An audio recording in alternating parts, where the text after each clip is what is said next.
It's a positive development that we have finally recognised that much of the hand-wringing the right, the obsession they had with free speech really is based in hypocrisy, and when it is speech directed back at them that they don't like, they have a very different view of it. It's not a lefty woke snowflake issue, it's something that the right are very passionate about as well.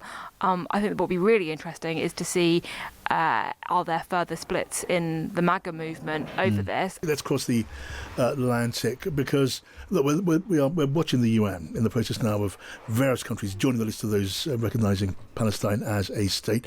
Tomorrow, Donald Trump will be talking at the UN, and Caroline Leavitt, his press secretary, as we've been speaking, has been speaking at the White House press briefing, giving, I think, a bit of an insight into what's coming tomorrow from President Trump.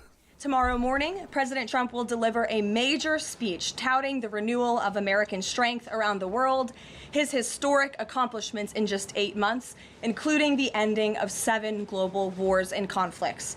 The president will also touch upon how globalist institutions have significantly decayed the world order, and he will articulate his straightforward and constructive vision for the world.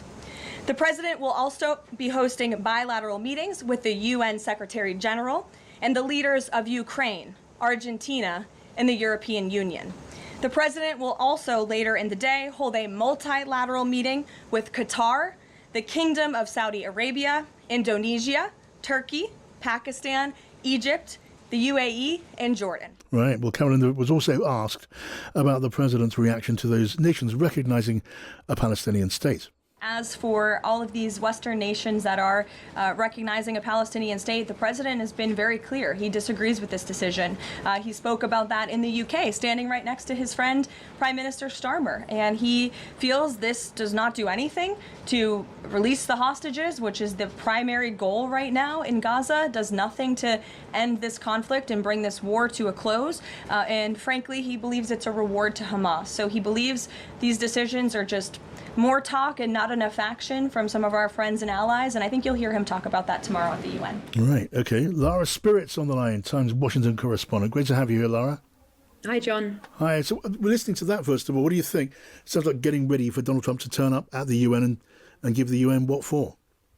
Yeah, well, it's very interesting because in recent weeks, although Leavitt is right that Trump had registered his disapproval of those Western leaders who were pushing to recognise Palestinian statehood, he has nonetheless left largely this fight to Marco Rubio to make that clear, especially to US diplomats who, it's been reported, have been kind of lobbying some countries around the world against participating in that French-Saudi conference at the UN. Now, although that's not had much success, it's clear that Rubio has been one of the key figures in this. Now, of course, we have Leavitt saying again that Trump is really resolutely opposed to this, using the language of it being a reward to Hamas. I think one of the things that Western leaders, particularly Keir Starmer, might take heart from, though, is that, Leavitt referred there to Starmer as Trump's friend.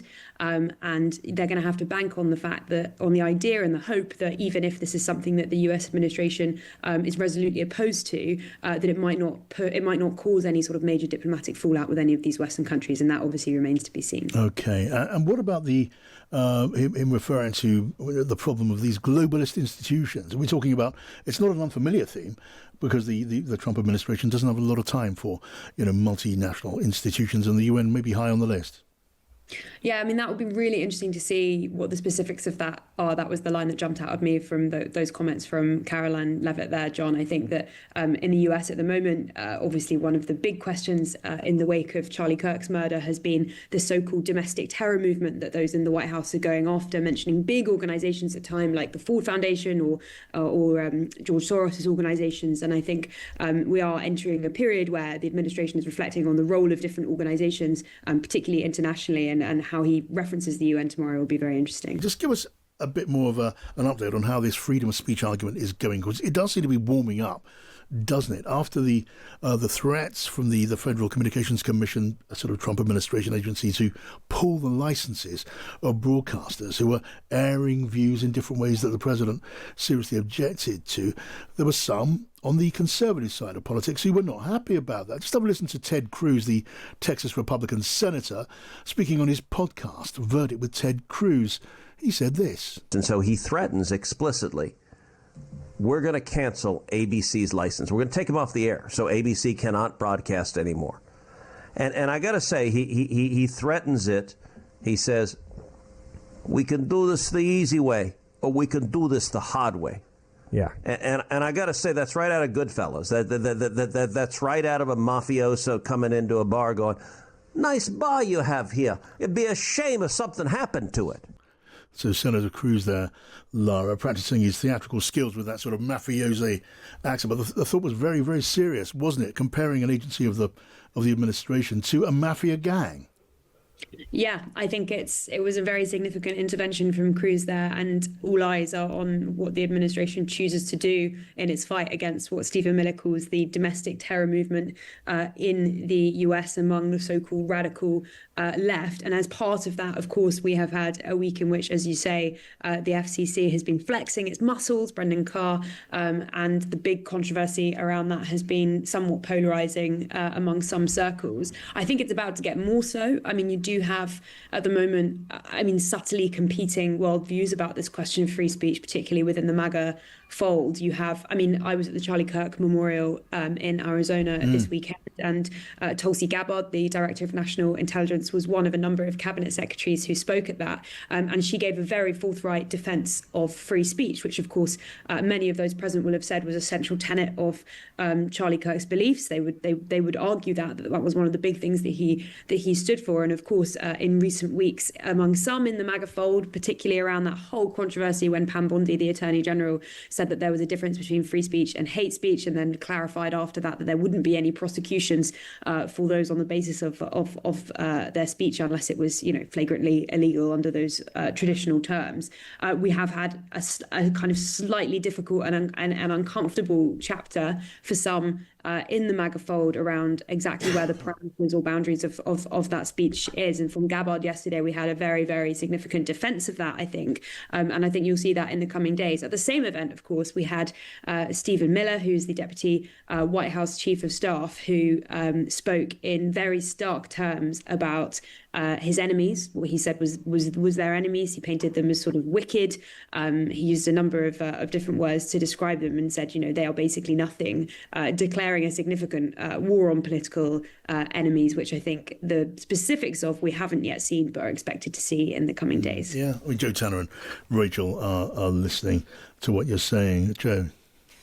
There's a sort of, it's a worrying trend. I thought what was interesting is this move around controlling environments. Actually, even from Trump, it spread to the state banquet where he got on the plane afterwards and talked about how Sadiq Khan hadn't been allowed to go, the Mayor of London, which is a sort of, this sort of controlling where the discussion happens or how it happens or who might be seen to be some sort of objector to you is a very worrying sort of move. And I think what is fascinating and what is going to continue to be fascinating, and I say that while I'm on Times Radio, but there is a growing move as well towards people being able to self-broadcast, people being able to move into other environments to actually have conversations and find their own backers for that. And we've obviously seen some of those talk show hosts have talked about that in the States. And so this general move towards taking things away from where there is control is potentially where we're going to see more and more of the conversation, and actually potentially more and more viewers sort of moving away from the traditional mainstream environments where they would see political discussion, commentary going on. Yeah, Rachel, tell us what's in your mind.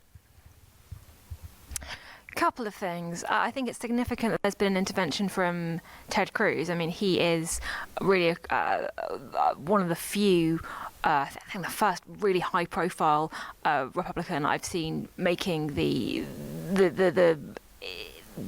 obvious point that a government that lionizes and champions free speech now seems to have very clear ideas of who that speech should be for, and if you're somebody who might be critical of the administration, then it's not for you. Now, obviously, Ted Cruz, not a natural ally, had never been a natural ally of Donald Trump. I remember the primary, the 2016 primary, and Lion Ted Cruz, that was Donald Trump's nickname for him when he was back into getting nicknames for everyone, and it's not like they're political allies, but Ted Cruz is very much of the right of American politics. So to have that intervention from him, I think, is significant. I think Joe's also absolutely right to flag the controlling environment point. It wasn't just Sadiq Khan at the state banquet, it was also an Australian journalist. Trump was over in the UK for the state visit, asking a question that Trump didn't like, and his response to that was, "I'm going to be speaking to your prime minister about you. Basically, you're in trouble, mate." And that was for asking a perfectly legitimate question about, I think, Trump's business interests. So I think it's a positive development that we have finally recognised that much of the hand-wringing the right, the obsession they had with free speech really is based in hypocrisy, and when it is speech directed back at them that they don't like, they have a very different view of it. It's not a lefty woke snowflake issue, it's something that the right are very passionate about as well. I think what will be really interesting is to see are there further splits in the MAGA movement over this, and I don't expect to see them, because essentially for so long the rule has essentially been what Trump says goes, and if Trump says suddenly you can't have free speech if you're critical of me, we've seen American institutions just pretty much bend towards that at the slightest sign of any threat whatsoever. So I'm not hopeful.